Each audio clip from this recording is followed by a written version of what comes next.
This Guess is the one where of the the first day- food you should where order those here. was.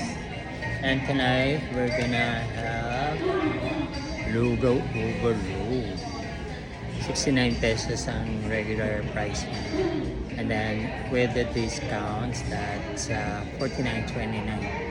So 20 pesos na discount. I show you later kung ano lang. Daming model nun. Yan yung picture ng Lugaw Overload.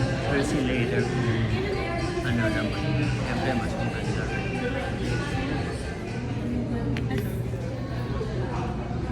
Yan ang overload natin.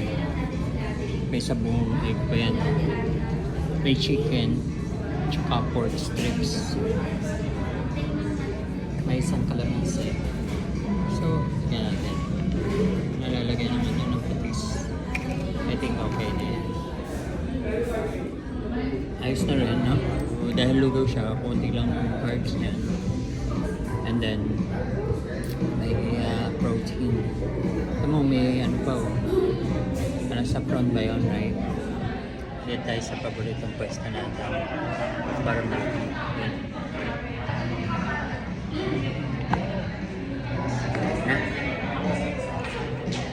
Sobrang init sa gateway. Walang aircon doon sa nila.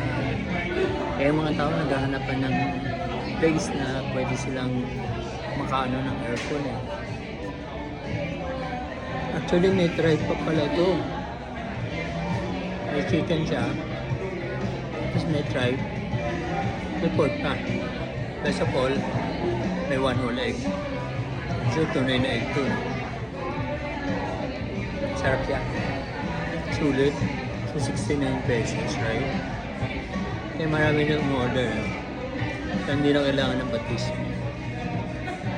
Tama-tama lang. Iisip ko kung uuwi na ako. Galing akong gateway, napaka-init. So sabi ko, tal, paliwanag pa naman. Past 5 pa lang, daan muna ako rito malamig. So yung goto, puro laman loob, siguro puro tribes yan. Pero at the same price, ba't pa bibili ng goto? Eh dito na lang lahat meron na. May chicken, may pork, nakalagay ng mga pork. And then, yun nga, natitikman ko pa yung tribes. Yung one whole egg. So that's enough protein. Ang dami naman eh. Masarap pala. Hindi siya makalat. Sarap. Mamadali ako kasi gusto ko na umuwi. Baka kasi umulan.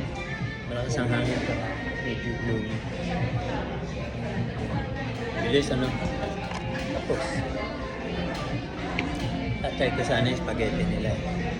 Next time try ko. Yung chicken nila talagang lutong. Lahat talaga sulit for the price.